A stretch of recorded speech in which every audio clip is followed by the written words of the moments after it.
1, 2, testing.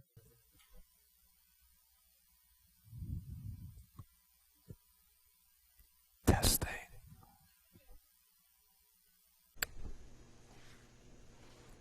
Testing, 1, 2, 3. This should be okay.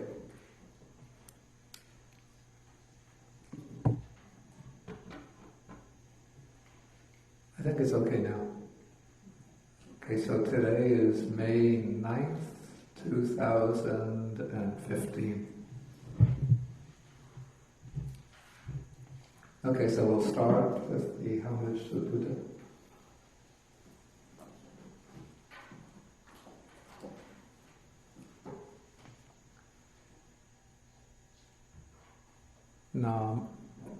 Namo tassa bhagavato arahato samma sambuddhassa. Namo tassa bhagavato arahato samma sambuddhassa. Namo tassa bhagavato arahato samma sambuddhassa. Okay, good morning everybody. Now I think the volume has been... Can you hear me all right in the back? Yeah. Okay, we can leave it like this.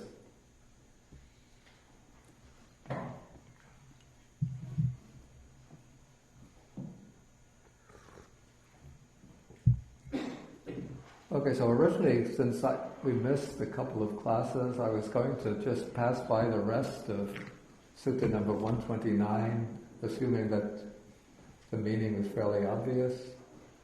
But then some people complained and said you should take the rest of Sutta 129. So I changed the announcement yesterday, saying that we'll continue and complete the Sutta. And so we already did, this sutta is called Balapandita Sutta, the sutta on the fools and the wise people. And the theme of this sutta, the theme is the different kinds of rebirth that await, well, let's say the theme is the suffering that is to be experienced by the foolish person and the happiness that's to be experienced by the wise person.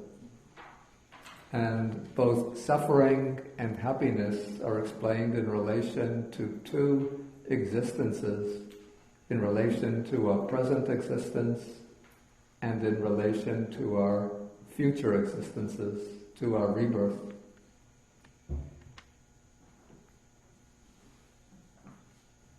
Okay, and so the fool, who is defined as the person who thinks unwholesome thoughts, does unwholesome deeds, and speaks bad words, the fool experiences pain and suffering here and now in this present life, and then he undergoes a bad rebirth.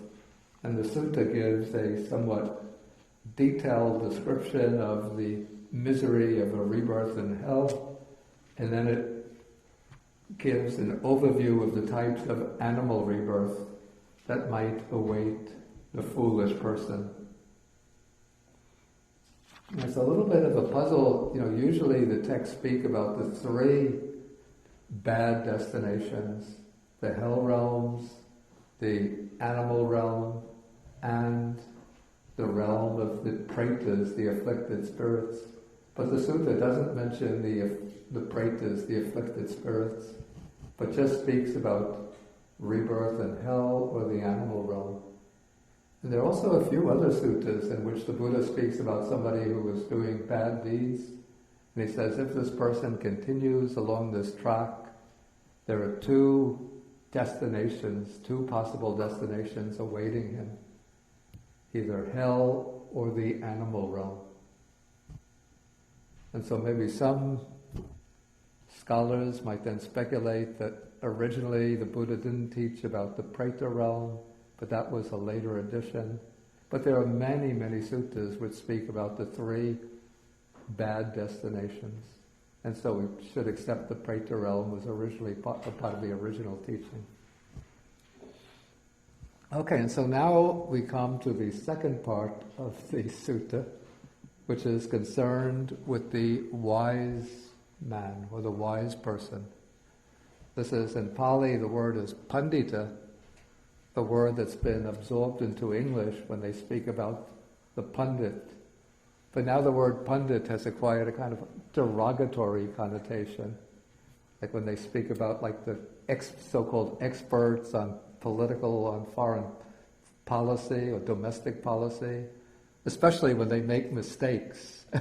Then they say, well, the pundits were predicting such and such, but it's turned out to be quite contrary to their predictions. But originally the word that's been absorbed into English as pundit is the same in Pali and Sanskrit. The word is pandita, which means a learned person, a wise person, a knowledgeable person. And in Buddhism, the pandita is determined not simply by knowledge of factual matters, in fact, not at all by knowledge of factual matters, but rather applied wisdom in action. And so the Buddha, now I'm on page 1022 of the sutta, section number 27. The Buddha says that there are three characteristics of a wise person, signs of a wise person, attributes of a wise person. So what are the three? Here, a wise person is one who thinks good thoughts, speaks good words, and does good deeds. And so if one wants to know who is a wise person, one has to judge not on the basis of what a person says about himself, not on the matter of his book knowledge, his scholarship, but on the matter of his behavior. Okay, so then the Buddha is going now to explain the benefits that accrue to the wise person. And so the Buddha says that the wise person experiences pleasure and joy here and now in three ways.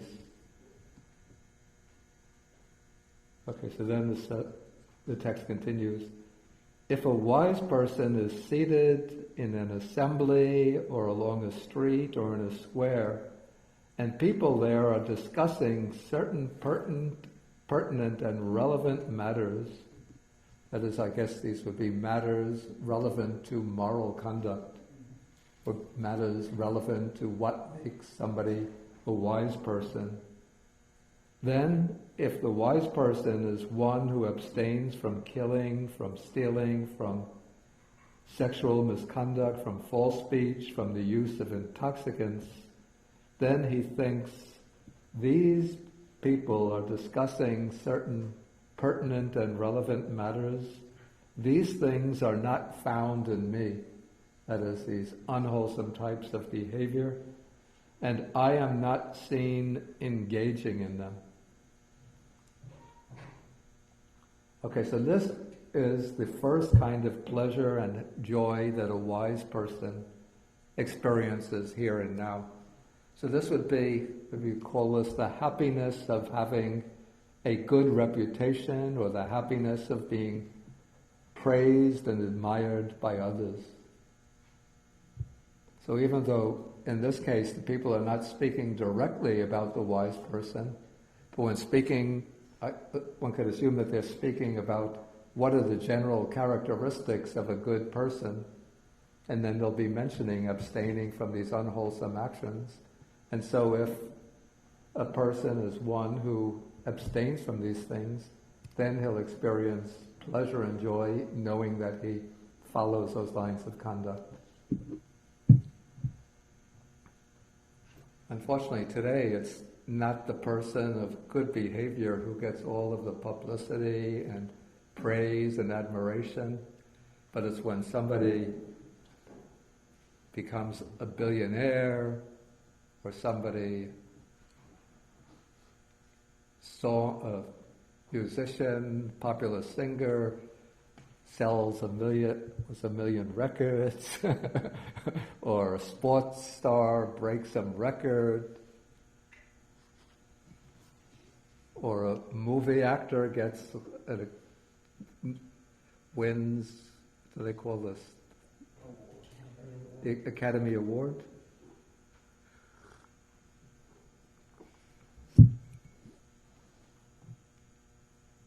So those are the ones who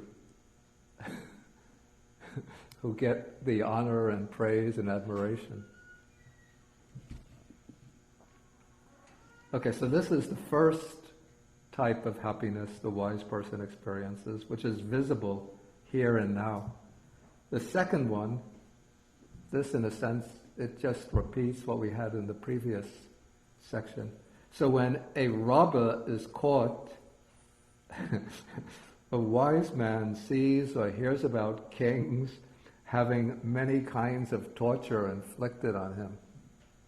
And this was the common practice in India. People sometimes complain today about the conditions of prison life. It's just so degrading, so miserable, that you're locked up in a cell and you have to spend years there, and you just have no facilities and food. Actually, the food, I think, in prison, it's said to be, I don't have experience, but probably it's regulated by law, so it has to be of a certain nutrition. No? Actually, well, no, I wanted to. No, not at all. I haven't been there, but.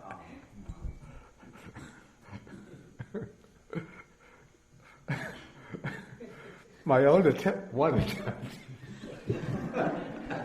ended in failure. What do you got to do to get arrested?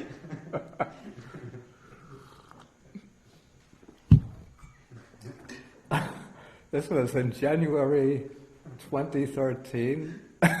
I went down to Washington, D.C. There's an organization called IMAC, Interfaith Moral Action on Climate, and they were having a big gathering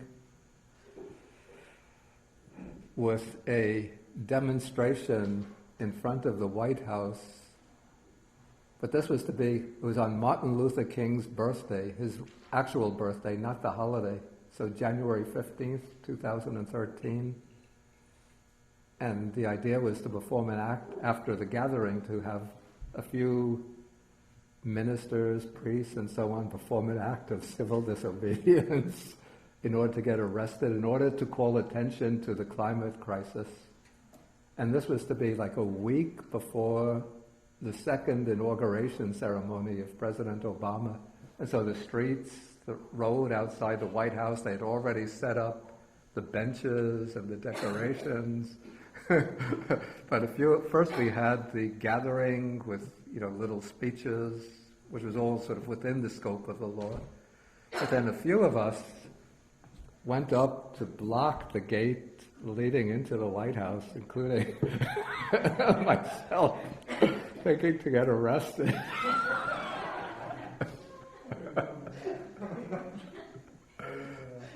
But the police kept on looking at us. And we were wondering, what's going on here? And then they politely suggested, why don't you go in front of... No, I think somebody said that we won't get arrested here. Edwin was there with me. Yeah, that's right. Edwin was there with me. They moved us over to another gate, thinking we'd get arrested there.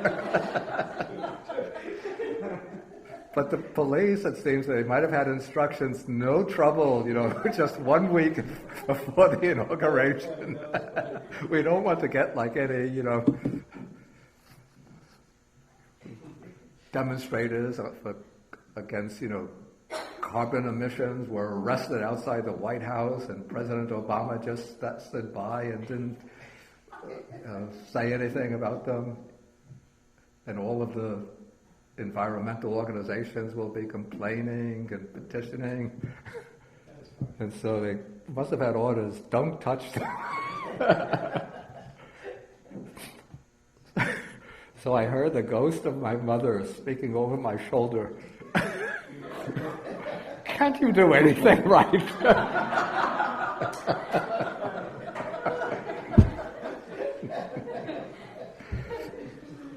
Everything you do, you make a mess. You can't even get arrested. Anyway, so I didn't have the opportunity to try out the food in the prison. Okay, so, today's standards in the prison, though they could certainly use improvements in many respects, but in ancient India, you don't try to get arrested in any way whatsoever, because you're going to be, no, seriously, you read the list of these punishments are very, very severe. You get the nose cut off, the hands cut off, feet cut off, ears cut off, and then you can be subject to a whole series of tortures which are so brutal that they don't even call them by their true names, but they just use polite designations for them. Okay, so the wise person who's not engaging in these unwholesome actions then can have pleasure and joy thinking that I'm not being subjected to these tortures. Okay, the third type of happiness that the wise person experiences is what takes place, apparently this is shortly before death. As death, the time of death is coming on, or maybe when one is in some terminal illness and one feels that one is coming to the end, then either voluntarily or maybe just spontaneously, one's past conduct recurs to the mind. And so if one, as we saw in the previous section, if one has done a lot of unwholesome deeds, then those will recur to the mind, and they'll weigh down on the mind heavily, sort of as reminder of one's past misconduct, and it'll all make one feel miserable and frightened at the prospect for what lies ahead. But in the case of the good person, then the text says his good bodily, verbal, and mental conduct cover him, spread over him, and envelop him. This is just as the shadow of a great mountain peak in the evening covers and spreads over the earth. And so the good deeds spread over the wise man, and he thinks, I have not done what is evil, what is cruel, what is wicked, but I have done what is good, what is wholesome, and I've made myself a shelter from anguish. When I pass away, I won't go to the destination who have done what is evil. And then he does not sorrow, grieve, and lament. He does not weep, beat his breast, and become distraught.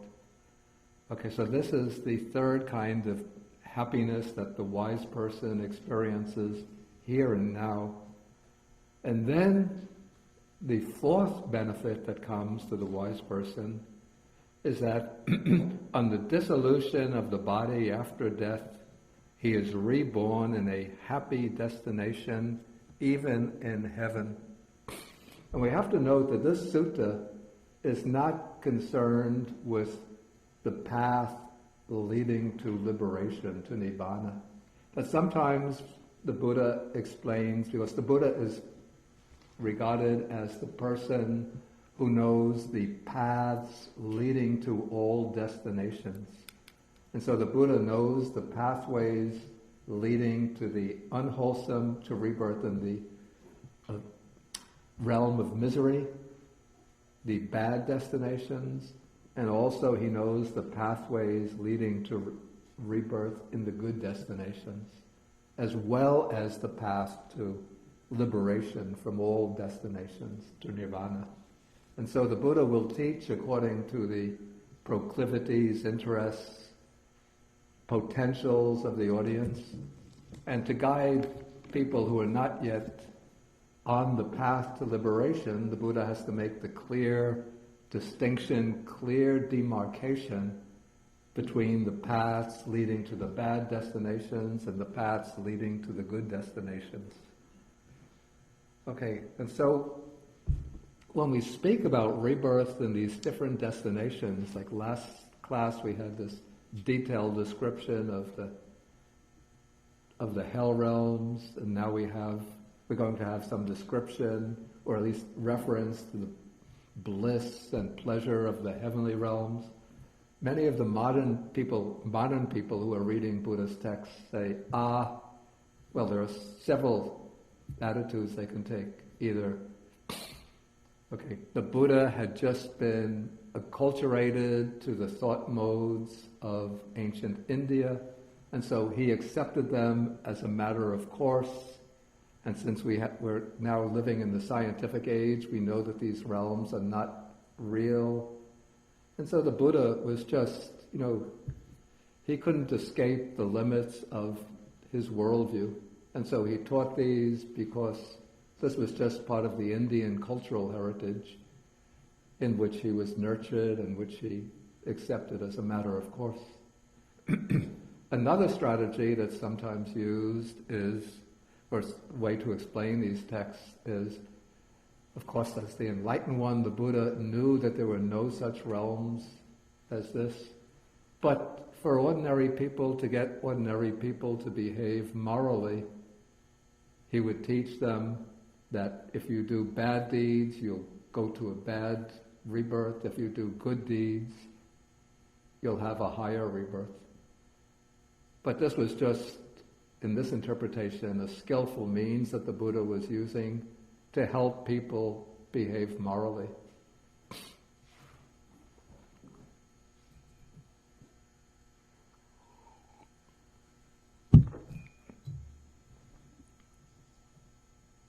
Okay, and then a third strategy, or way to explain away these texts, is to say that the rebirth in other realms, that this is really just a metaphorical way of speaking about changing states of mind. So that if you get reborn in hell, that means that you're just feeling, really miserable, really dejected, miserable, depressed, upset, anxious, and so forth. If you're driven by, so that is the rebirth in hell, if you're just driven blindly by lust, by greed, that is what's meant by being reborn in the animal realm. And if you're really good and you experience blissful, pleasant states of mind through your goodness, that is being reborn in heaven. So that is we call the metaphorical interpretation of these realms. So you're saying that it's all just a state of mind? No, I'm not saying this. No, these are three ways in which we call them Buddhist modernists will explain these types of passages. I'm a simple, unsophisticated country boy from Brooklyn.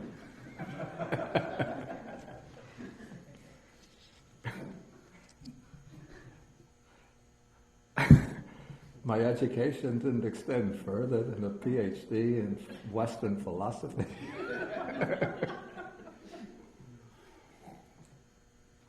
So I interpret them literally. Maybe some people are thinking, how could that stupid guy do that? Interpret them in that way? Clearly there can't be any, we're living in the scientific age.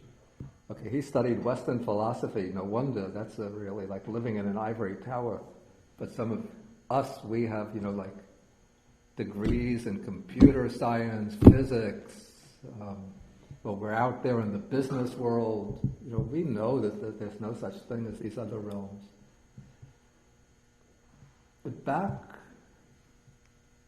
I hope I don't bore some of you who have been coming to this class for a time by repeating something that occurred to me back in the mid-1990s when I was living in Kandy, Sri Lanka. I had a shortwave radio, and this was my way of finding out. Those days we didn't have internet, at least not in Udawatakeli, the forest in Kandy where I was living. And so my way to find out what was going on in the world was to use the shortwave radio to listen to the BBC World Service. So one day I put on the radio. It's a multi-band radio with AM, FM, and 2 shortwave bands. And I put the band to the place where I usually get the BBC World Service. I was just getting a local Sri Lankan station.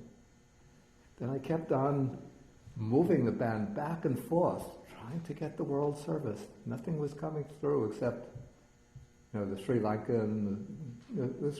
regular Sri Lankan radio stations. Then suddenly I realized, I took a look closely at what had happened to the band, and somehow through carelessness, or maybe when moving the radio, I had knocked the switch that determines the band from the shortwave band to the AM band. And so when I was going back and forth along the AM band, couldn't get BBC World Service. Now if I was a sophisticated with a knowledge of computer science or physics or capable businessman, I would have been saying, there's no such thing as the BBC World Service. Just a myth that some people are making up.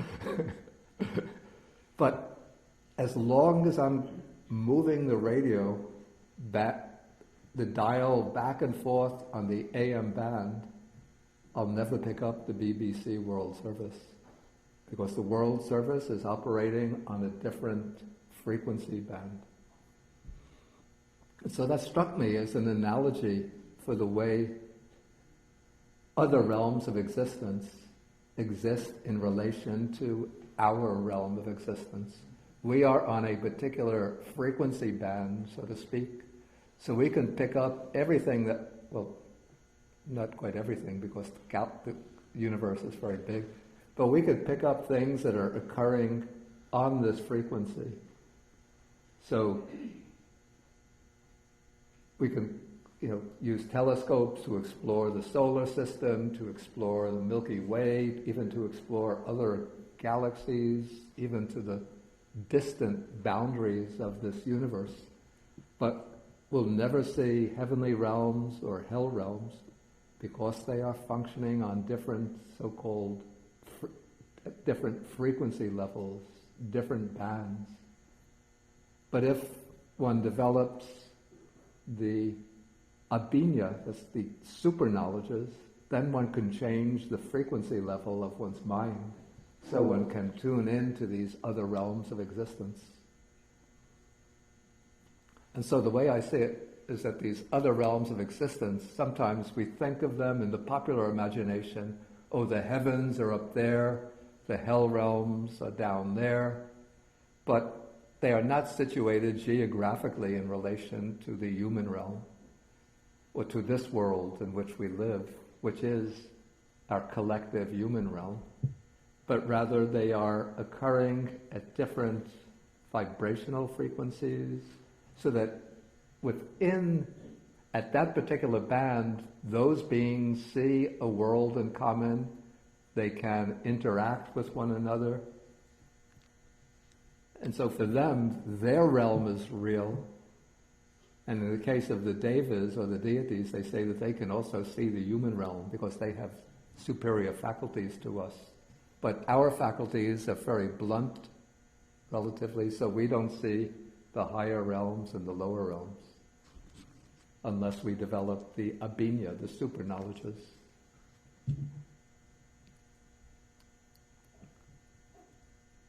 Okay, and since the Buddha developed the super knowledges, he was able to see these realms, and so he spoke about them through his direct acquaintance with them. Okay, so now I'm continuing with passage number 32. The Buddha says, if it were to be rightly said of anything that it is utterly wished for, desirable, utterly agreeable, it is of heaven that this could be said. So it's hard to finish describing the happiness of heaven. And then a monk asked the Buddha, well, if it's hard to describe the happiness of heaven, can you give a simile? And now the Buddha gives as a simile, he's going to show what would be taken as the highest form of mundane happiness experienced by a human being. And this is the happiness of what is called the Raja Chakravarti, which means, so it would be translated, the wheel-turning monarch.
So here the whale is something of a symbol for this particular ruler's entitlement to rule.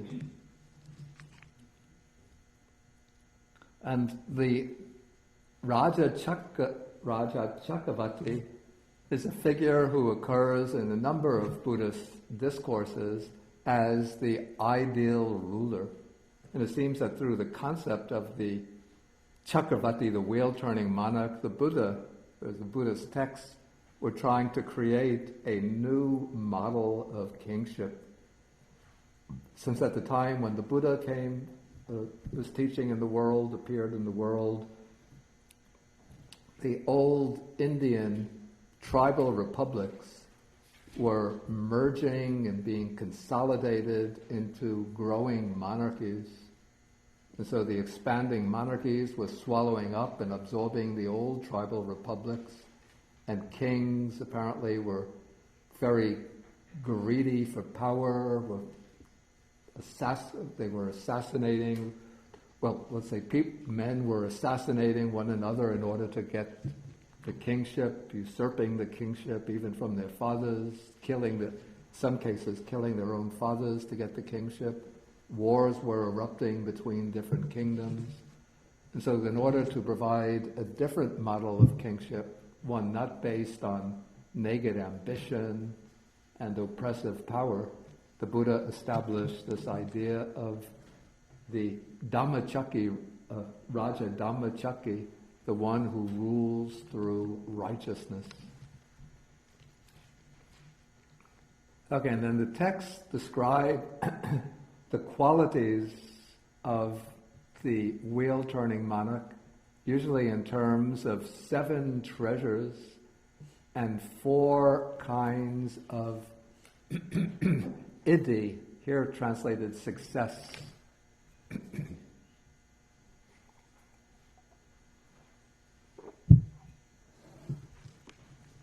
Trying to think of a better word than success for iddhi. 4 kinds of prosperity. Anyway, we'll see what they are. Okay, so now the text is going to go into a rather detailed explanation of the 7 treasures and the 4 types of success. So what are the 7 treasures? First comes the treasure of the wheel, since that is what defines this monarch as a wheel-turning monarch. Okay, so it happens that when this king, he's a noble king, when he goes on the Uposita day, that would be the full moon, probably the full moon Uposita. Yes, the 15th, so it's the full moon. He goes into the upper chamber of his palace, and then there appears to him what is called the divine wheel treasure. It's a kind of mystical wheel when his personal qualities are all matured and ripened. Then this wheel appears to him as a kind of guarantee of his right to rule. It's a kind of mystical confirmation of his authority.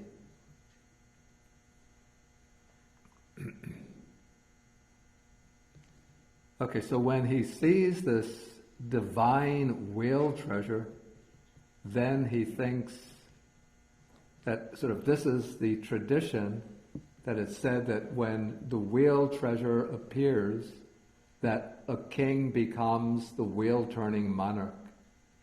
And so then he wonders, am I a wheel-turning monarch? And what is distinctive about the wheel-turning monarch is that he, maybe in quotation marks, he conquers the world or all of the surrounding continents, but not through force and violence and military action, but rather through the power of righteousness. So it's not that he's going to conquer them in order to exploit their riches, but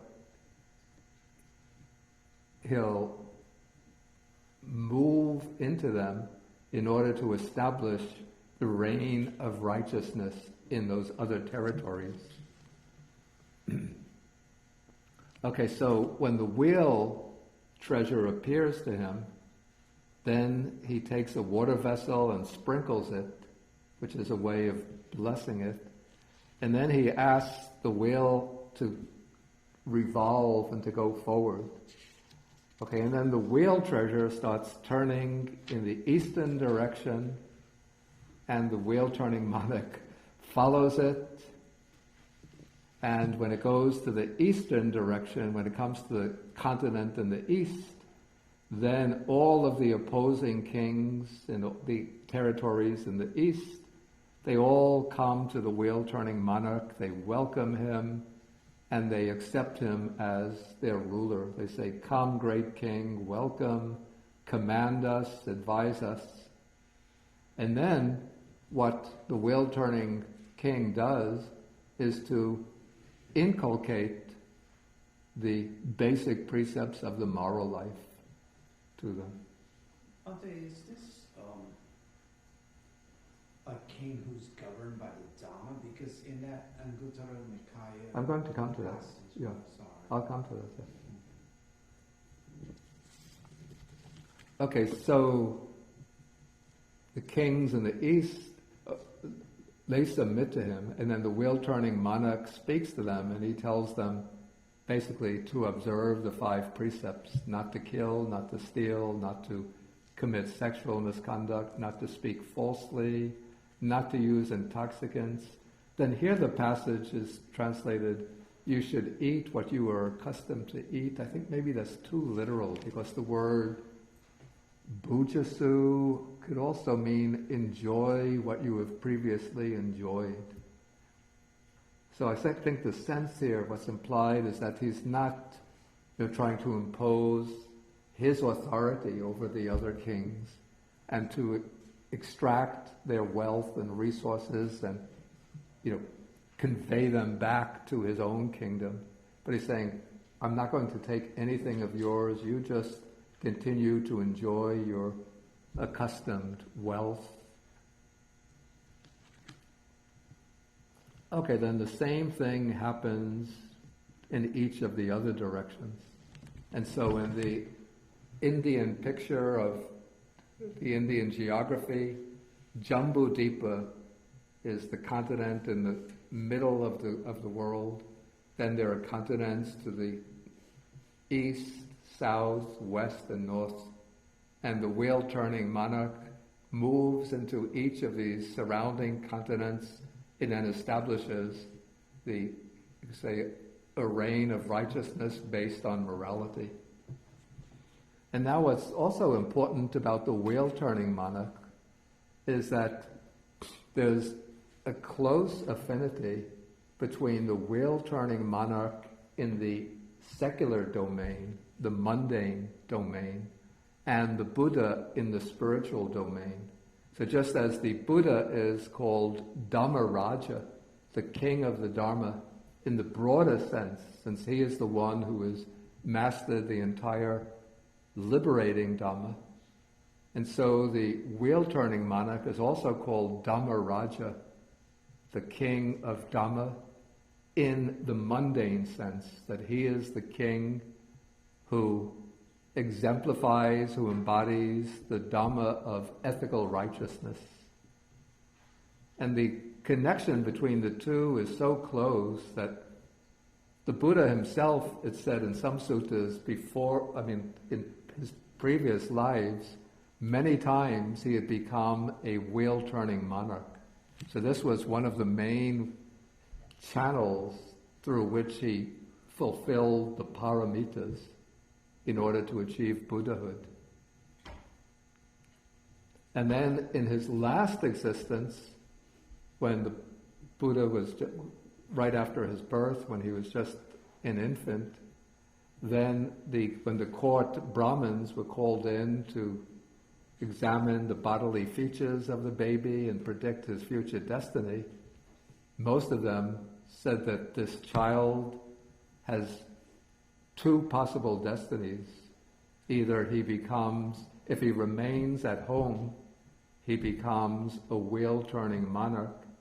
If he goes forth into the homeless life, he becomes a fully enlightened Buddha.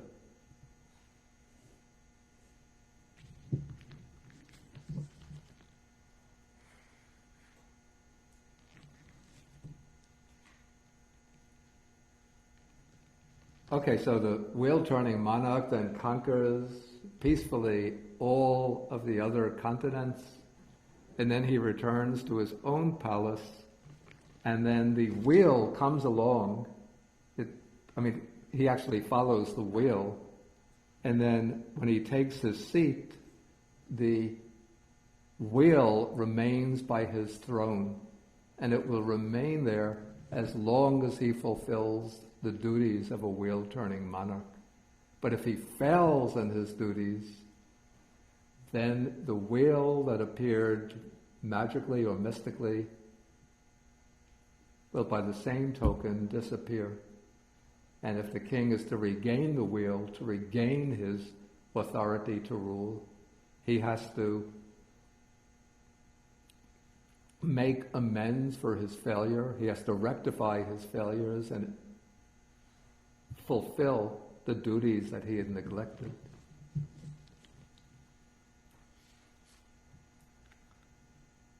Okay, we'll pass a bit quickly through the remaining 6 treasures of the wheel-turning monarch. Next comes the elephant treasure, which is an elephant that has various supernormal powers, so that if the king wants to travel someplace, he mounts the elephant in the morning, and then early in the morning, and the elephant will travel over the whole earth, even to the edge of the ocean, and it will return to the royal capital in time for the king to take his breakfast. Even United Airlines hasn't matched that yet.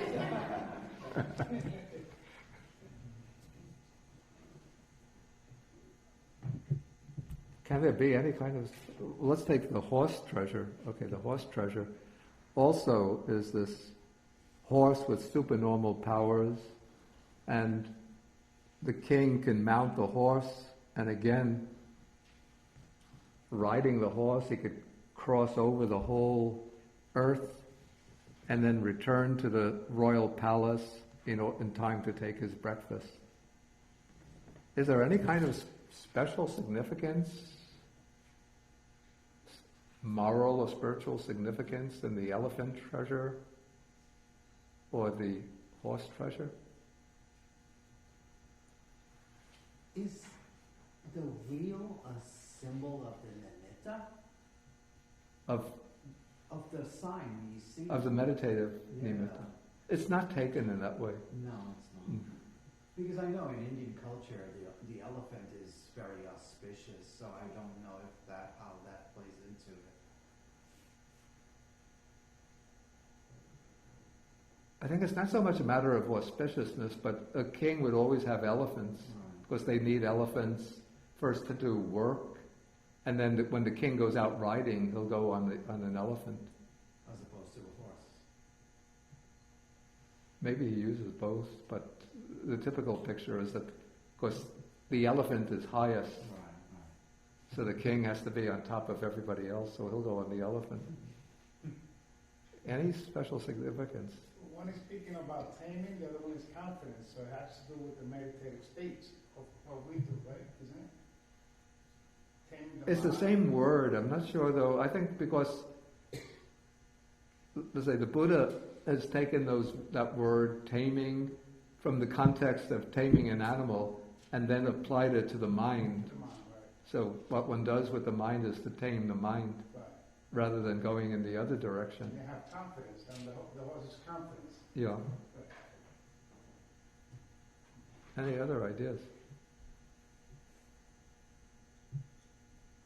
Okay, anyway, something to think about. I don't have, I'm not testing you. I don't have any opinion about this myself or any interpretation. Okay, then comes the jewel treasure. So this is supposed to be, again, it's a special prerogative of the wheel-turning monarch to have this jewel, which is supposed to be its light is supposed to be so brilliant that when it's taken outside at night, its light illuminates the whole town or city, and everybody thinks the sun has arisen and it's time to go out and start working. Okay, then comes the woman treasure, who has all of the features of beauty according to the ancient Indian model.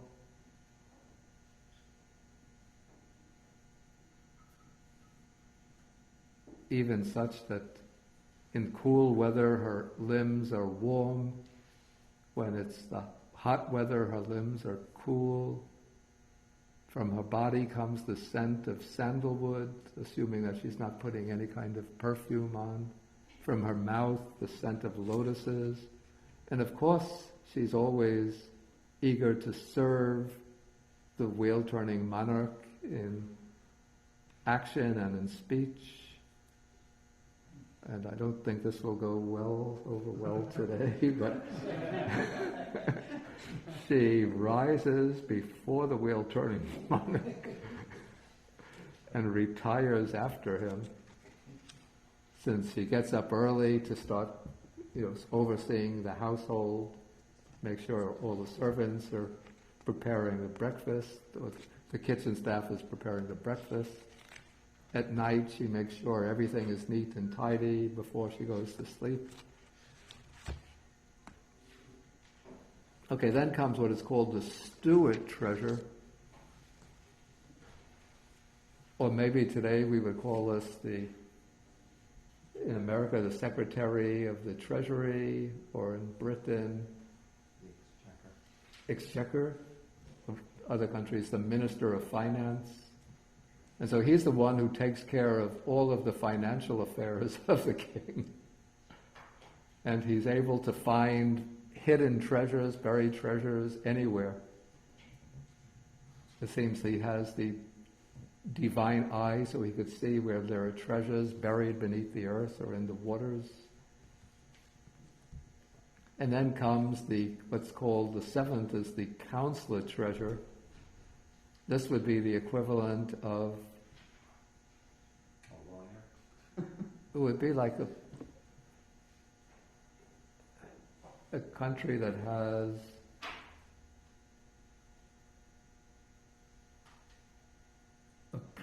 a ceremonial president, but the affairs of government are in hands of the prime minister, or maybe in the United States, it doesn't work with the American political system. But this is, well, maybe it's like the National Security Advisor. But anyway, he takes over all of the affairs of governance of the king. He says, "You remain at ease, I shall govern." And apparently he's trustworthy enough so that the king doesn't have to have his wires tapped in order to find out, to ensure himself that the council of treasurer is not plotting an overthrow of the state. See, I have to say, it makes things a bit boring for the wheel-turning monarch. I wonder what he does, I feel that these are treasures, elephants, horses, wealth, everything that a lot of people would like to have. And therefore, the subjects are giving this very willingly, even the ladies, whatever, because they love their hand for the monarch. These are, I suppose, a monarch who is loved by the people because he's kind. I think that is probably the concept that is here. I think the idea is not that the people give these things to him, but these things occur to him through a kind of mystical power or spiritual power. That these are accessories that are intrinsic to the idea of the wheel-turning monarch. So when somebody has all of the qualifications, the wheel treasure just appears out of thin air, and the special elephant, the special horse appear out of thin air. He's not doing anything by force. Yeah, he's not doing anything by force. Okay, anyway, let us go on.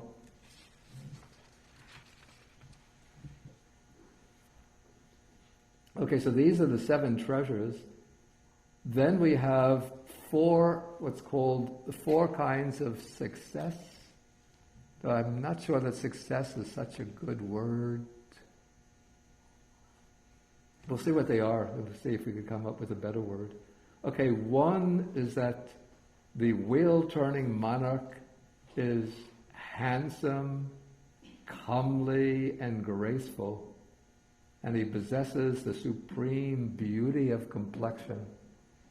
So because he comes into the position of wheel-turning monarch, this is the fruit, supposed to be the fruit of vast accumulations of wholesome karma and good aspirations. It would be like the beneficent aspiration to promote the mundane welfare and happiness of many people. And presumably in many past lives, to become a wheel-turning monarch, he has held other positions of responsibility in which he's done a lot of benefits for people. And he's also developed a mind of loving kindness towards people. And so as the product or fruit of his good actions and his loving mind, he acquires a physical form which is endowed with great beauty in all respects.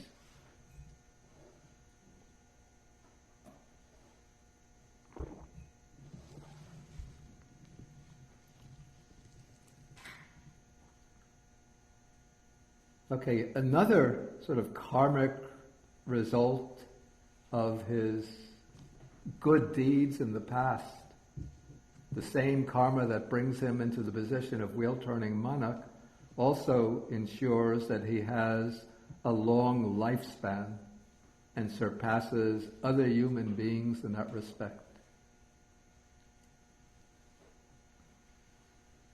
And so he'll live to be, it depends on the lifespan of that period, but maybe if he were living today, he would live to be in the 90s or even 100 years of age. Okay, and then as a third karmic result, or result of his good karma in the past, the wheel-turning monarch is always healthy and vigorous, and so the stock description of good health is that he's free from illness and affliction. He has a good digestion, neither too cool nor too warm. And he surpasses other human beings in that respect. Okay, and then the fourth success of the wheel-turning monarch is probably based on his present policies, not just on past karma. And this is that he's beloved to everybody in his realm. So he's dear and agreeable to Brahmins and householders, just the way a loving father would be dear and agreeable to his own children.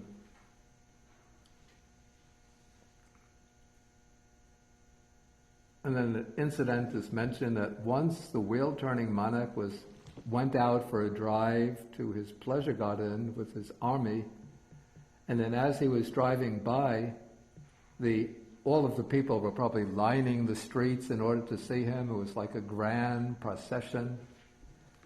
And so as he was driving by, all of the citizens said to him, "Drive more slowly so that we may see you longer." In these days, it wasn't like you're sitting in front of a television set where the camera is following the procession, but you're standing there maybe waiting for a couple of hours for the procession to come by, for the king to come by.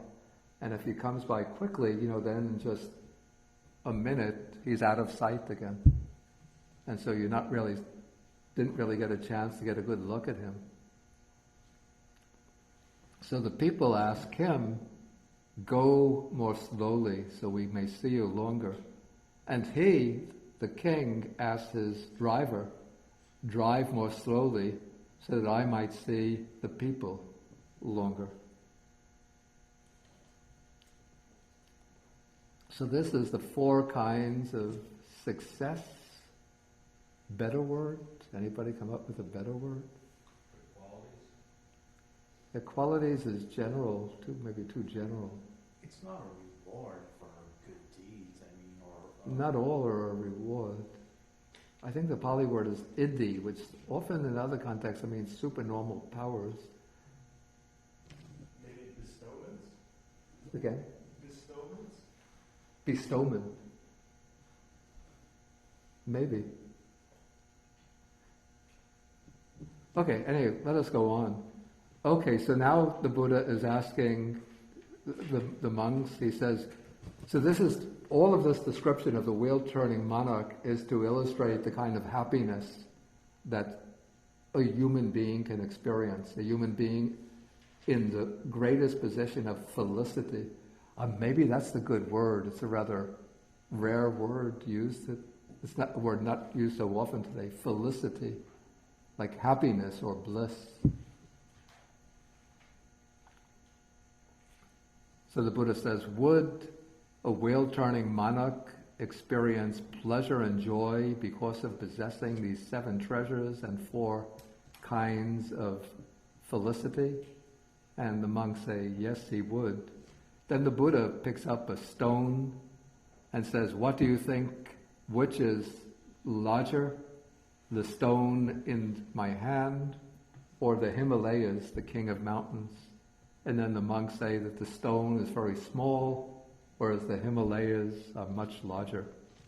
And so then the Buddha says, in the same way, the happiness that the wheel-turning monarch experiences is very slight, just like the stone in my hand. It doesn't compare to the happiness of heaven. It's not even a fraction. Okay, but then the Buddha continues, if sometime or other, after a long time, the wise man passes away from heaven and comes back to the human state, then he is reborn into a high family. That's a family of nobles or of prosperous nobles or Brahmins or householders, one that's rich with great positions and so on. and he's handsome and graceful. He obtains all of the necessities easily, food and drink, clothes, vehicles, garlands, scents and unguents. And then he behaves well in body, speech and mind. And as a result, with the breakup of the body, after death, again he's reborn in a happy destination, even in the heavenly world.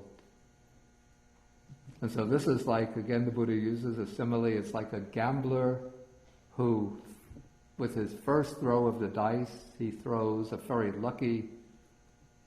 lucky throw and takes in a lot of wealth with his throw. So it's a far more lucky throw when a wise person who conducts himself well in body, speech and mind, after death is reborn in a happy destination, even in the heavenly world. So that is the complete perfection of the stage of the wise person. Okay, and that is the sutta on the fool and the wise person. So any points for discussion or any questions?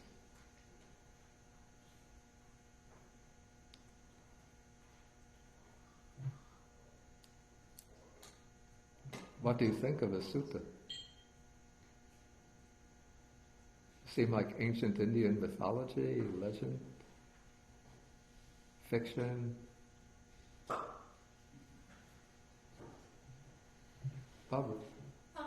This business of the lucky throw, it's unlike what Wait, Jen is going to give you Okay. the microphone.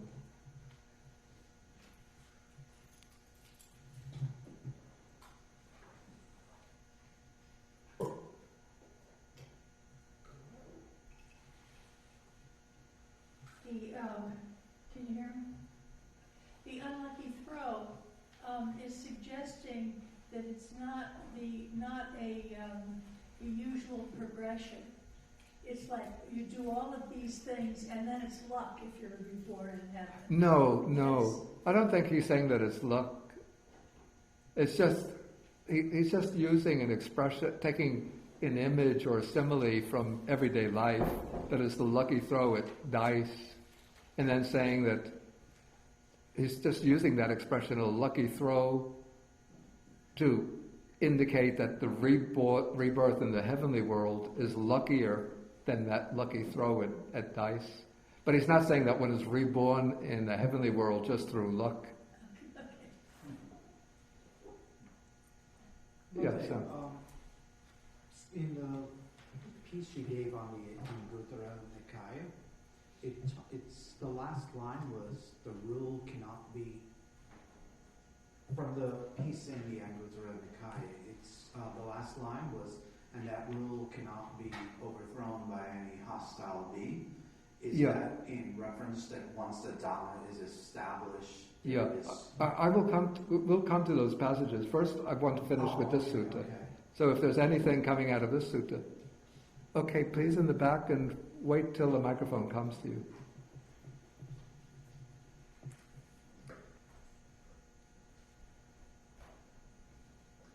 I was expecting at the end of this sutra that you would say, or that the sutra would say, that the happiness of liberation does not still come, that the Himalaya would be the happiness of liberation, and that even the Raja Chakravarti would not be the same. But why doesn't that sutra not?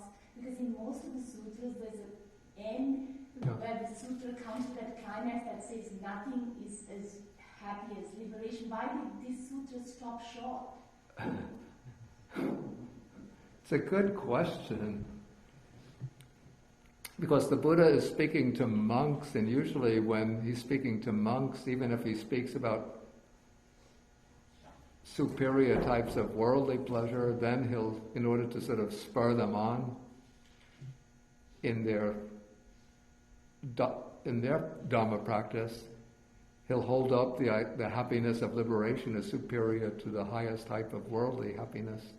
Maybe, even though the Buddha is speaking to monks, maybe he's not intending the discourse to remain with the monks. Maybe he has in mind that it's intended for people who are still at lower stages of spiritual development. That's the only explanation I can give. But didn't you also say that the sutta is not concerned with the path leading to liberation? Wait. Sorry. Didn't you also say that the sutta is not concerned with the path leading to liberation? Yeah, So that's what I that's said. why. Yeah. But in effect she is asking, why doesn't the Buddha bring in liberation? Why doesn't it at least make some mention? And it's a good question. If the Buddha was addressing, say, a crowd of village people who had come to see him, then one could see why he's not mentioning liberation. But the audience of the sutta are monks. Yeah, so I don't have a definite explanation. But the point is certainly true that when the Buddha, I'm trying to think of a sutta offhand where the Buddha... It sounds like this is one of the pebbles or layers of happiness, that there's so many different levels Yeah. of happiness, that this is one of the stones to that path. And that, I don't know how the book is designed, but that's one of the teachings that will lead you to that path, and all many paths to liberation. Does that make sense? I don't know if I'm explaining it correctly, but... Well, certainly, the sort of the, let's say, the injunction or the message that emerges out of the sutta is avoid unwholesome conduct in body, speech, and mind, and cultivate good conduct of body, speech, and mind. And so, avoiding unwholesome conduct and cultivating good conduct, those are two prerequisites for following the path to liberation. But the sutta stops with the good conduct of body, speech, and mind, and it doesn't go beyond and to expound what is necessary to gain liberation. Maybe that's the reason, because if the Buddha were to bring in the happiness of liberation, then the question would arise, how does one gain the happiness of liberation? Then he has to give a still more elaborate explanation, and the sutta becomes still longer. Edwin. Well, he only speaks about heaven, so therefore he never went to Nirvana, so therefore he would not go into enlightenment. What would he go into? He's just talking about the human and heavens. Therefore, all this situation you're experiencing will bring only up to heaven, not further than that. Yeah. The sutta explains it. I mean, it's just heavens. It doesn't go further. No, it doesn't go. It doesn't bring in. So what would he talk about enlightenment when it's not really there yet? He's just talking about one realm, which is the next one is heavens. Yeah. No? I mean, I'm not quite sure that I get no, that. what I'm saying is that he only goes up to heaven's realm. Yeah. So there's no other realm. So why would he speak of any other topic of enlightenment? Because he's not going further. He's only teaching up to that level. Yeah. I mean,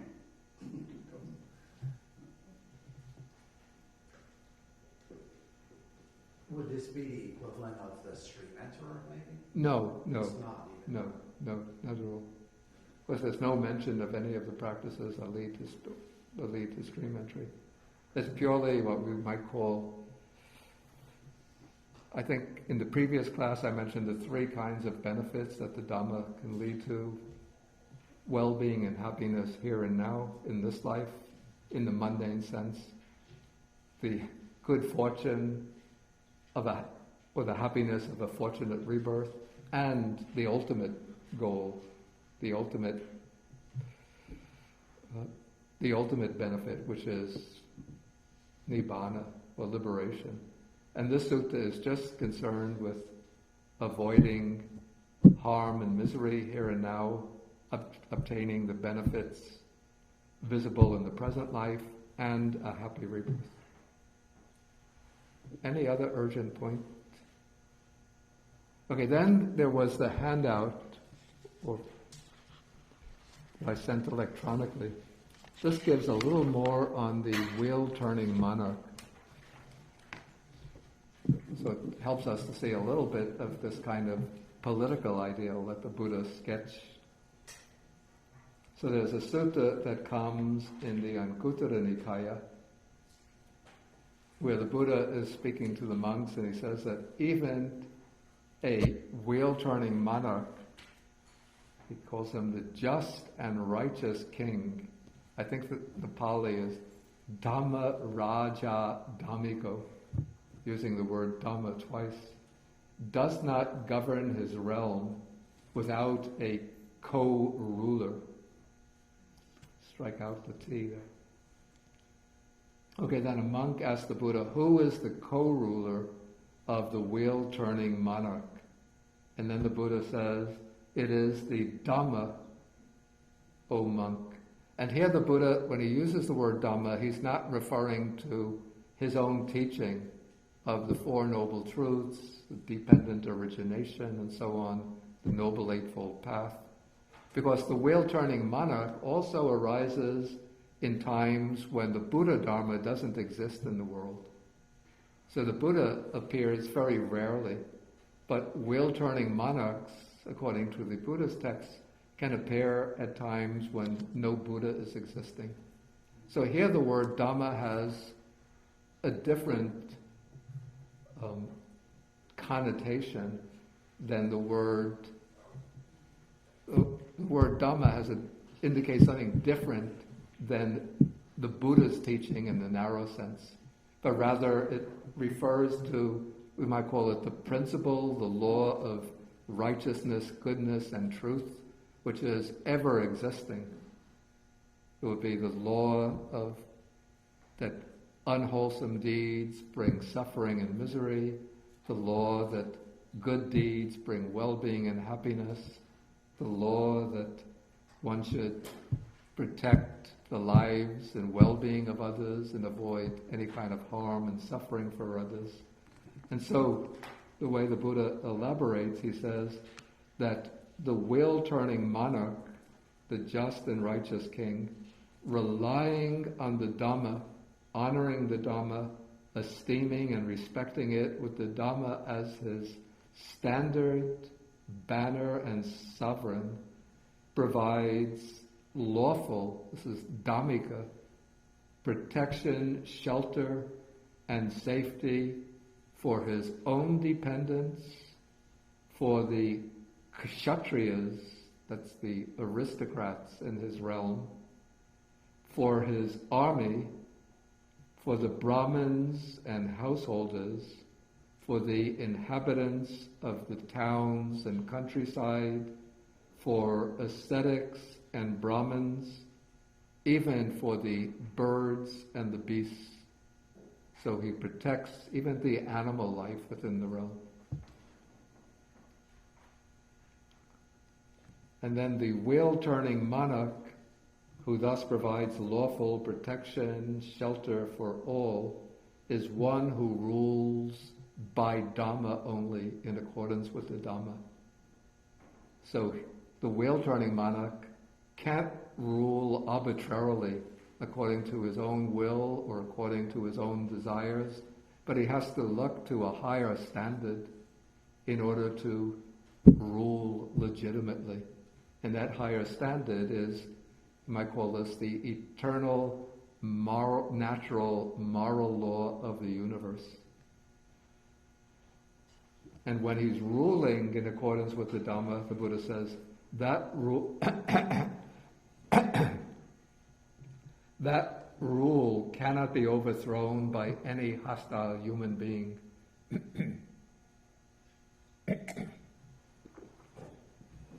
And so the wheel-turning monarch, when he's following the principles of the wheel-turning monarch, then nobody can rebel against him, no outside country can conquer him, no usurper no ambitious member of his court can assassinate him and usurp his throne, but his rule is guaranteed through the power of the Dhamma. And then there's another passage on the wheel-turning monarch. This actually is much longer. It occurs in the Digha Nikāya. This is called the Chakravarti Sihanada Sutta, the lion's roar on the wheel-turning monarch. And this sutta takes place supposedly in a very early, in the far distant past, when the lifespan of human beings was much longer than it is now, according to the Buddhist texts. So there's a king named Dalha Nemi who said to a certain man, "My good man, whenever you see that the sacred wheel treasure has slipped from its position, report it to me." And I think it slips from its position as a way of indicating to a reigning wheel-turning king that it's time for him to step down from his rule. The ancient tradition for the wheel-turning kings is when they reach late middle age, early old age, when their hair starts to turn gray, that they then pass on their rule to their son, and they retire and go into the forest to live as an ascetic.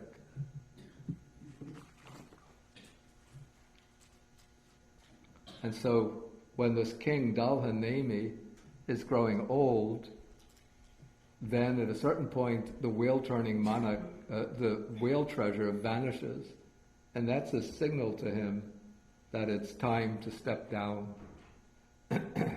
So the treasurer, or the man, reports this to the king, and then the king sends for his eldest son and says to him that the wheel treasure has now slipped from its position. I have heard it said that when this happens, the wheel-turning monarch doesn't have much longer to live. And so he says, "I have had my fill of human pleasures.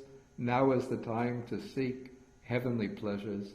You should take over the land. I will shave off my hair and my beard, put on the ochre robes, and go forth into the homeless life." Okay, so then he installs his son in the position of the king, and the king himself renounces the throne and becomes an ascetic. And then after the king goes forth, then the wheel treasure vanishes. And so now we have a new king, but the mark of legitimacy, the mark of his authority has vanished. He gets to be a king in succession to his father, but he doesn't automatically get to be the wheel-turning king. And so when this is reported to the new king, he feels sad, and then he goes to his father, who's now called the Rajisi, the royal sage, and reports this to him. And then the former king says to him, "You shouldn't feel sad about this, because the wheel treasure is not automatically part of the package. You have to earn the whale treasure. You have to fulfill the qualifications to become the wheel-turning monarch. And so this means that to get the whale treasure, for the whale treasure to return, you have to fulfill the duties of a noble wheel-turning monarch. And then when you're doing so, then on the Uposita day, the full moon day, then at a certain time, the sacred wheel treasure will reappear to you with its 1,000 spokes and so forth. Okay, now the new king asks his father, what is the duty of the wheel-turning monarch? And the king replies, or the sage king replies, that depending upon the Dhamma, again it's the same words as in the other sutta, based on the Dhamma, depending on the Dhamma, with the Dhamma as your standard, you should establish righteous guard, ward and protection for your own household, your troops, the Kshatriyas, the Brahmins and householders, the town and country folk, ascetics and Brahmins, beasts and birds. But then comes something else that's important. Let no crime prevail in your kingdom, and to those who are in need give wealth. That is, he has to ensure that there's no poverty in the realm. And then, when there are ascetics and Brahmins in your kingdom leading the life of renunciation, from time to time you should approach them and ask, Venerable Sirs, what is wholesome, what is unwholesome, blameworthy and blameless, what is to be followed and what is to be avoided, what leads to harm and suffering, and what leads to welfare and happiness. Then when you receive their advice, then you should avoid what is unwholesome and do what is wholesome. Okay, and then this new king receives the advice and then he fulfills it. But what happens, according to the sutta, as time goes on and the throne passes from one wheel-turning monarch to another, or from one king to another, then eventually there comes a king who doesn't provide wealth to his citizens. As a result, poverty breaks out in his realm. And then when poverty breaks out, then in succession crime starts to spread. Then the king has to impose capital and punishment on the criminals. And then gradually there takes place a kind of moral degeneration in the realm until the whole realm gets plunged into chaos. So maybe now we're getting pretty close to the time to stop. Any questions on this passage?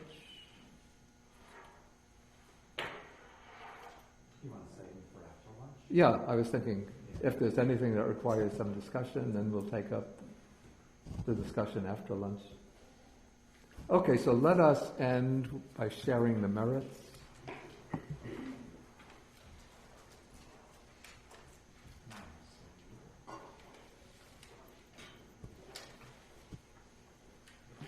Sharing the merits to the devas, the nagas or dragon spirits, the bhutas, the fair spirits, and all other beings.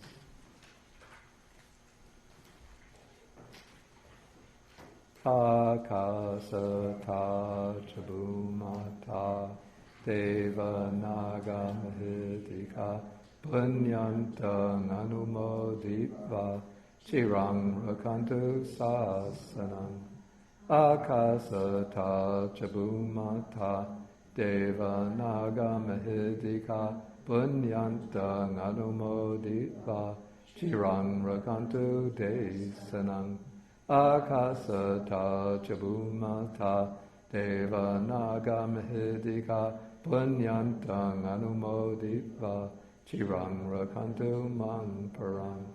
Etavatacham hehi sampadang punya sampadang sabbe devanumodantu sabba sampati siddhya. Etavatacham hehi sampadang punya sampadang sabbe bhutanumodantu sabba sampati siddhya. Etavatacham hehi sampadang punya sampadang ta anumodantu sabba sampati siddhya. Bhavagupadaya avichihitato etantare satakai upapanna rupi arupi cha asanya sanino dukkha pamuchantu pusantu nibbutting.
One, two, three.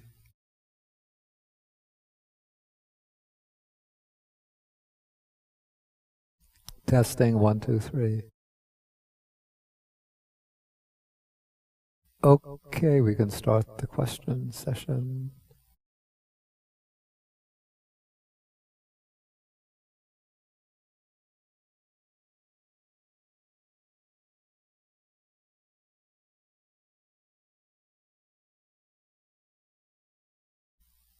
Okay.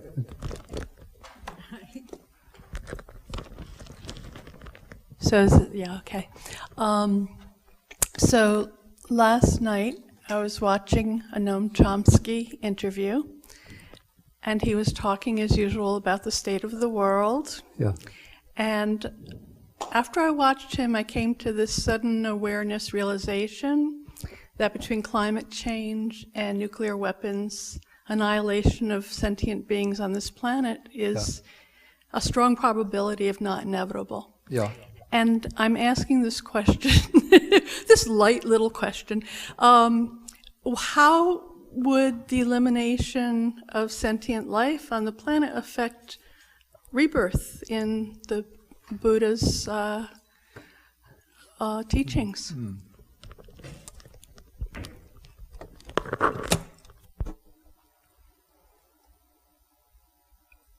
Yeah, first, it's a problem not really so well dealt with within the texts themselves, but what I would say is that there are many other planes of existence. You know, so if life should be exterminated on planet Earth, the living forms, you know, the lines of consciousness will just migrate to some other realm of existence. So the Buddha often talks about the human existence as having special opportunities for gaining enlightenment. Yeah. So is it are we saying possibly there's human life at other places, or would it be different forms of life? As far as we know, you know, human life is confined to the earth, and the other planes of existence are different types of life. So there are the other realms are either the higher realms, like the heavenly realms, or the lower realms. The animals might also be eliminated from the earth. So animal realm, this preta realm, the realm of afflicted spirits, and the hell realms. But also, I mean, it's very probable, since scientists have discovered billions of galaxies, each galaxy having billions of stars, that there are planets with intelligent life form there. The general rule, so far as there have been any records, empirical studies of how rebirth takes place, is that the tendency is to be reborn close to the place where one passed away. This is in the case of children who have memories of their previous life that sometimes occurs spontaneously. And then when they track where they lived previously, it's almost always very close to the place where they're living now. So the prospect of human beings passing away from Earth and taking rebirth on a galaxy millions of light years away seems very, very slim. But who knows, there are just so many different possibilities and dimensions of existence. Okay, thank you. But I'm sure that, I'm confident that as long as the stream of consciousness is not yet enlightened, the rebirth is going to take place someplace.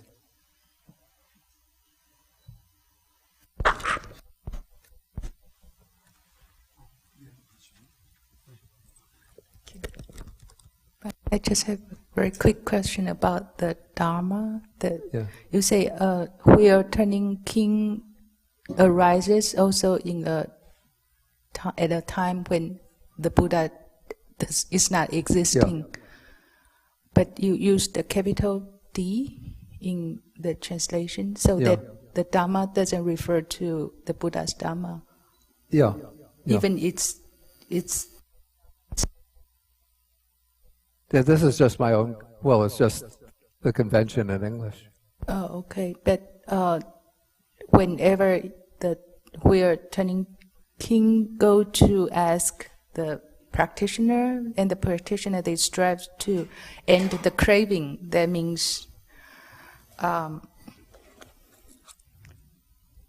that's the time when there is the Buddha Dharma, right?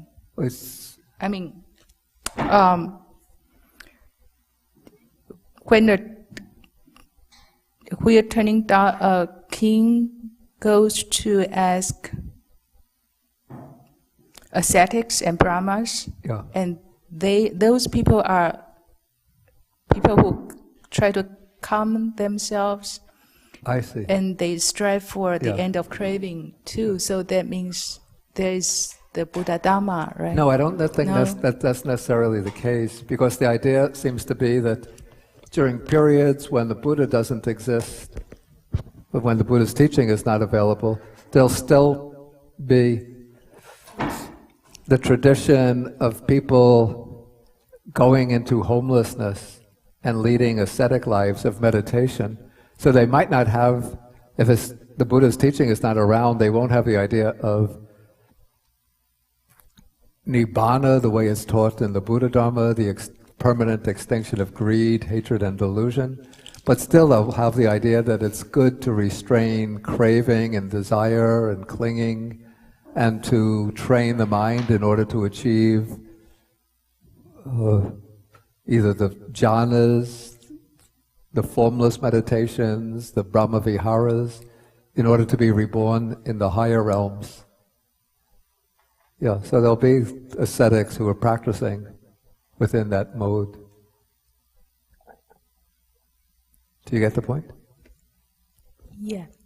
But until when, like nowadays, the Buddha has passed away, but there's still Buddha Dharma. Do we consider this time as a time there is no Buddha, or there is a Buddha?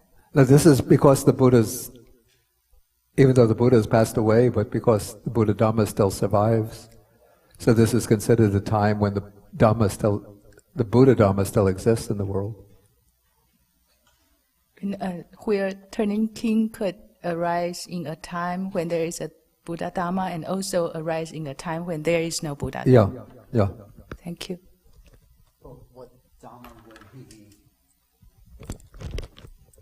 What Dhamma would he be following at the point? There is no Dhamma in the world. Yeah, but there's still what is said to be taught repeatedly in the world, whether or not the Buddha has arisen, would be the Dhamma of observing the 10 courses of wholesome karma, of going forth into homelessness in order to lead the ascetic life, the practicing of meditation, different types of meditation, particularly the 8 meditative attainments, the jhanas, and the 4 formless meditations, and the 4 Brahma Viharas. So those are still considered not to be absolutely dependent on the Buddha's teaching, but that is part of, we call it the perennial contemplative tradition. And Bhante, going back to the sutta from the Majjhima Nikāya, it seems like that there are 5 different audiences that the Buddha spoke to, whether it was kings or bhikkhus or so on and so forth. But this doesn't seem to be like a topic that the Buddha would address to bhikkhus. In that, why would he be talking about, women, wholesome, or these wonderful women to bhikkhus and things like that? I mean, I'm just curious.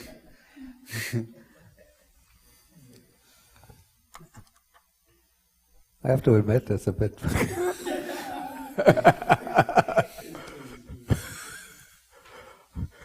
It's a head scratcher, wow. Here I am, I've gone forth into homelessness under the renouncing home and family, striving in this little forest cottage for meditation. Now I come to hear the Buddha preach.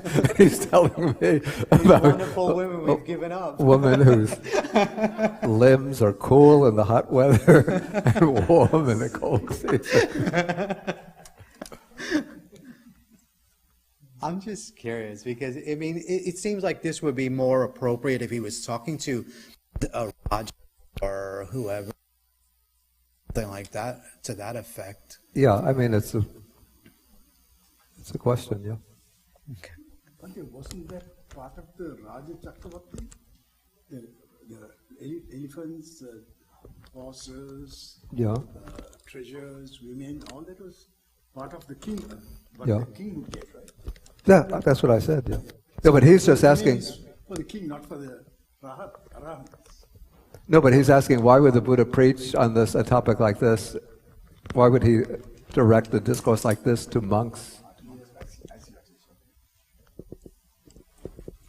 Yeah, I don't know the answer.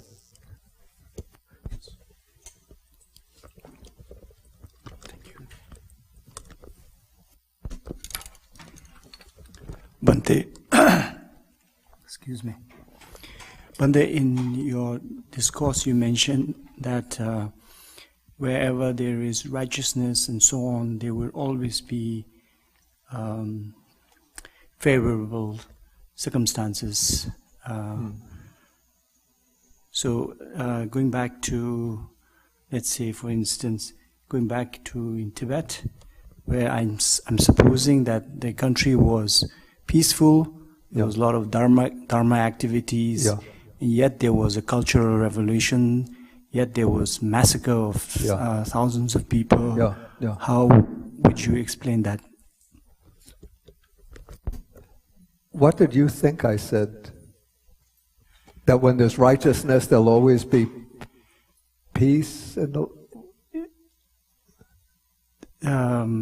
I thought that when there is righteousness, then the circumstances during that time would be favorable. There would be peace. There would be no war, things like that. I don't know whether I said that. In the I'd have to listen to my whole recording, which I won't do. But I wouldn't. In my mind, I wouldn't consider a statement like that correct, because people who are living virtuous, upright, wholesome lives, there's been tragedies throughout history. And so how does one explain that? Yes, Bhante. That's certainly not on the basis of their present conduct. Not only Tibet, I mean, Cambodian people were living quite simple, I guess more or less virtuous lives till, what was this, 1968, 69, when the U.S. decided to, because the North Vietnamese were using parts of Cambodia as a trail to get into South Vietnam, then the U.S. started to bomb Cambodia, and then they replaced the legitimate government with the puppet government, and then people, or one group overthrew the puppet government, and then the Khmer Rouge came into power and exterminated 2 million people. And then the Jews in Germany were living generally quite good lives, and they were 6 million. So I don't think I would say that when people are living righteous lives that they're automatically going to be protected, guarded against harm and suffering. I must have said something else which you interpreted in that way. So, Bhante, then for common people like us, when we see that, then there is loss of faith, loss of into things like that, or trust into something good. Yeah.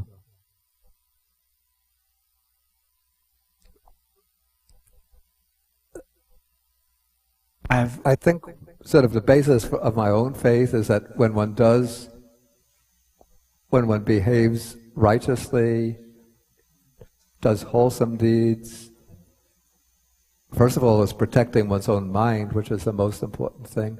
And then also, I'd say the faith is that it's creating wholesome karma, which is going to provide a kind of protective force for one in the future.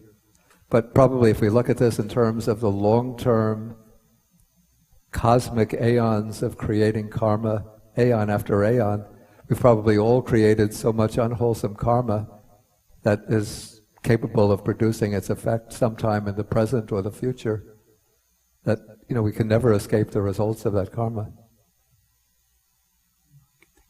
So even somebody like, at an individual level, the Buddha's chief disciple, Mahamoggallana, who had the foremost in psychic powers, but he was assassinated because, according to the story, many cosmic aeons ago, he had murdered his own parents, and so that created unwholesome karma. And between that time and his last life, he sort of came into the stream of the Buddha Dharma. He must have fulfilled meritorious deeds and paramitas over many, many millions of lives to become the Buddha's chief disciple. But that karma caught up with him. Yeah. From what I understand the question my friend had, I think you mentioned that if the country is being ruled under Dhamma Chakravarti or whatever, normally there will not be an internal agitation to change the government. I think that's what you... Oh, maybe, yeah. Yeah, that's that what I you're would saying. say that... Yeah, yeah. It's supposedly under the rule of the Chakravarti Raja. Yeah. The people, he rolls the wheel to the other continents, and then they come they submit to the wheel-turning monarch. But also, Bhante, in a situation like that, even unless everyone is living in a righteous life, if there are exceptions and there are outside interference, those rules may not hold. I mean, there will be always exceptional, people who want to agitate and create problems, and then overthrow governments too. But also in Tibet in this time, there is no wheel-turning king, so it's not like the Dhamma was ruling the day. No, he's just saying that people in Tibet back, before the Chinese communists came in, were leading, simple, righteous lives, and yet they fell under the control of the communists. But again, there isn't Dhamma prevailing in all lands at this point. China obviously was very communist and imperialistic in its own way at that point. So it's not like Dhamma was ruling China. It might have been ruling Tibet at that time, but not China, definitely.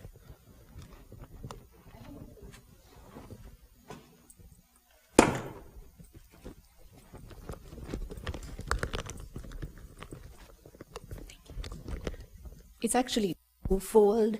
The first one is if this Raja, the desire to rule over people, would that imply a very ego that is not consistent with a bodhisattva who is looking to become a Buddha? You mentioned that the Buddha had been a Raja Chakravarti in past lives.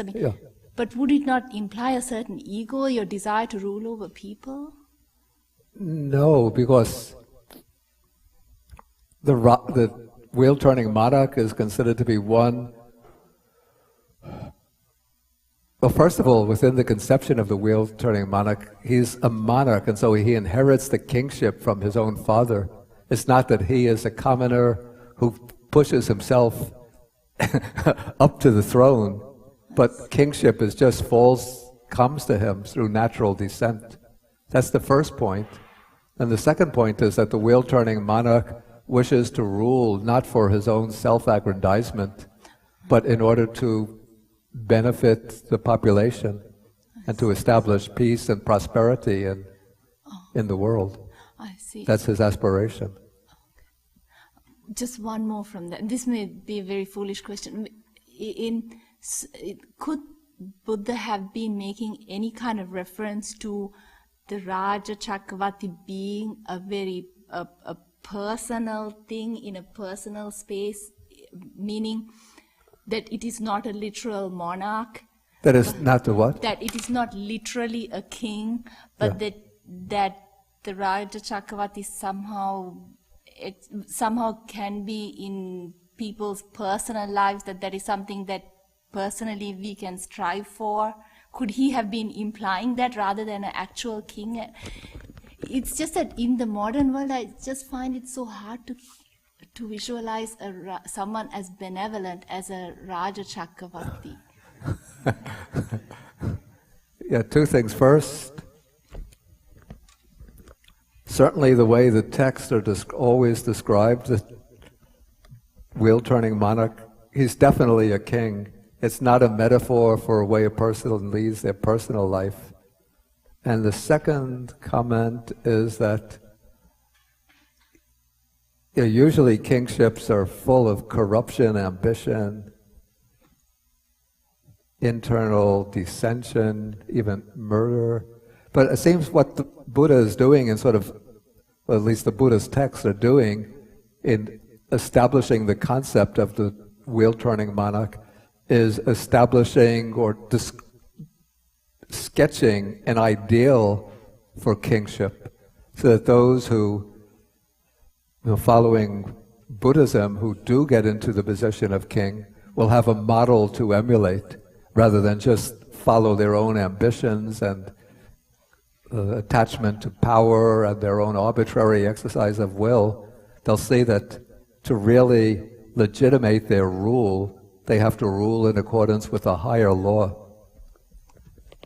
And as a result of this, I would say, of course, in the histories of all the Buddhist countries, there's a lot of imperfection, but that ideal of the wheel-turning monarch has at least provided a kind of guidepost for Buddhist kings to try to follow. And there have been some, I know, from the edicts of the Sri Lankan kings and the records of their rule, who did try to follow the example of the wheel-turning monarch. And maybe King Ashoka is like the closest and that we know of historically.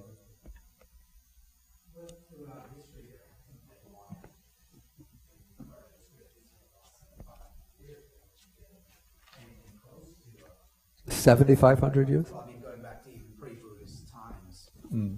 There hasn't been anything remotely close to what we would consider a wheel-turning monarch. And again, it seems like, you just said no, but it seems like it is a metaphor for the Dhamma itself, that this ideal of the Dhamma, if we embrace it wholeheartedly, it kind of protects us, and there's nothing that can... it is kind of the ultimate rule in our lives, I guess. I think if that was just the Buddha's intention, he would have had other ways to express that. Right. Definitely he's going beyond that and setting up what I would call an ideal of kingship. It doesn't mean that there has to have been, or even that there will be at some time, kings that fully exemplify that standard. But it's just, you could take it as a legendary figure, but it's setting up certain ideal qualities that a king should embody. I think Obama is looking to ascend to these ideals. Anybody? Yeah, first we have to find that elephant. Let's see, I can get on my elephant at 6 o'clock in the morning, go around the world and come back just when the gong goes off up the hill, 6:20, 6:30, gong, gong, gong, gong. Get the landing place prepared for that elephant. It's a bird, it's a plane, it's Superman. No. It's Bhante riding his elephant. Yes? Bhante, do you know that we are turning monarch is an alien with a spaceship going before him? Is what? An alien. Yeah. With a spaceship going before him, so whenever there is spaceship leading him going to the east and going to the west, and here comes the we are turning the monarch. Yeah, maybe. Flying saucer goes in circles. Yeah, it's like a flying saucer. Yeah. And he can go around the earth in 20 Yeah. minutes. Yeah. It can go around. Yeah. Let's. That's what I was told. That it was an alien from another planet. Maybe so. Anyway, we have to get that elephant, then I can get to Buffalo in about 2 minutes. You're going to have to ride around in a Mini Cooper. Don't even have to worry about that Italian restaurant overcharging. Like you said, Bhante, Emperor Ashoka, and I think there have been some kings in Sri Lanka. Yeah. And in this country, because these guidelines have been there, they have always tried to emulate this, I think. Yeah, that's what I said. Of course, there have been wars and other things. Yeah, that's what I said, yeah. But very often, after they establish authority, they Yeah. have tried to live by this. Yeah. So, like even Emperor Ashoka, he was Chandasoka originally, and later Yeah. he became Dhammasoka. Yeah. So, once these guidelines are used, they try to have a very compassionate. Yeah, exactly, that's what I said, yeah. Especially in the Buddhist kingdoms. Yeah, that's, yeah.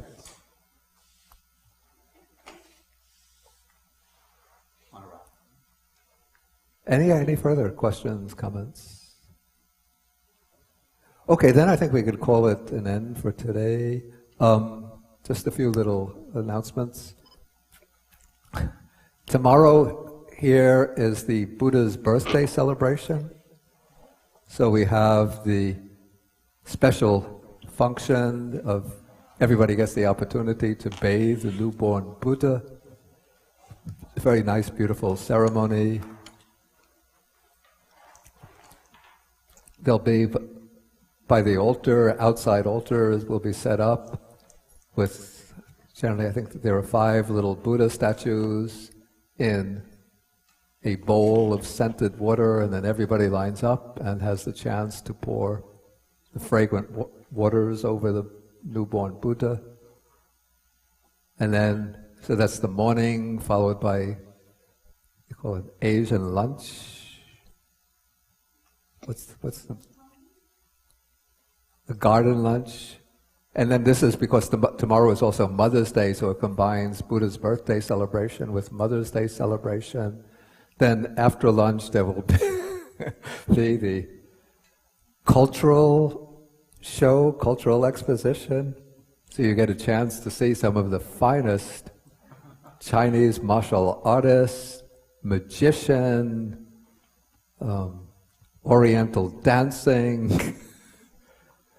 Can we do this before I take my precepts? So many different entertainments. So please, you're welcome to come for a very enjoyable day. Culturally enriching, spiritually uplifting,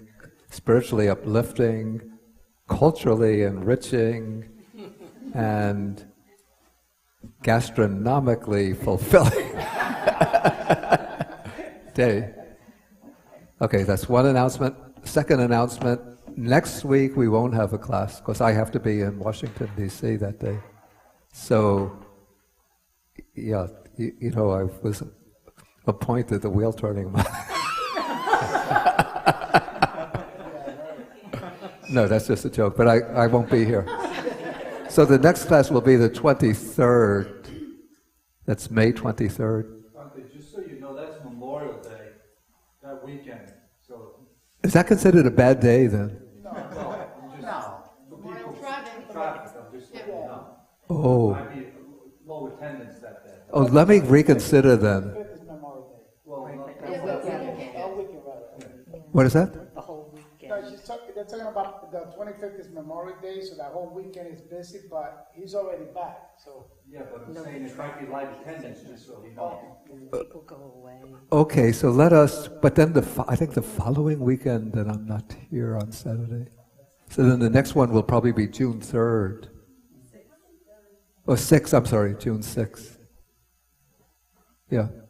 Okay, but this month gets to be a little busy, but after June 6th, I think I could be constant in the Saturday class up till June 2nd. Until June 7th. We have the summer camp, the July 4th weekend summer camp. The calendar, your calendar only goes up to about June, so they would have to revise that. My class schedule? Yes. Yeah, I put up a new one at the late June when I see what things will look like. But I don't want to go out in July, August. I'll refuse all invitations during that time. So we could have the class consistently then. And then at the end of August is the Abhidhamma retreat. Yeah, that's very necessary. What will you be doing in Washington? Trying to get arrested again. No, they're having what they call a Buddhist leader. Oh, Henry isn't here, he's going. A Buddhist leaders gathering in Washington that will be the 14th.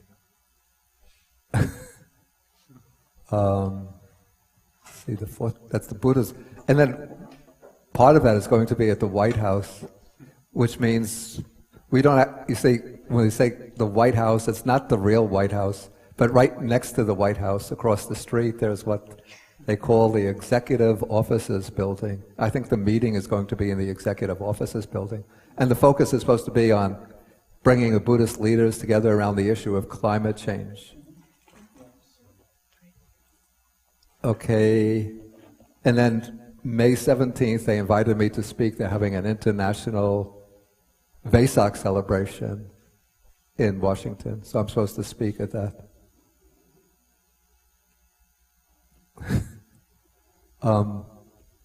Okay, and then there's a Buddhist magazine is called Inquiring Mind. I've been writing columns, it used to come out twice annually.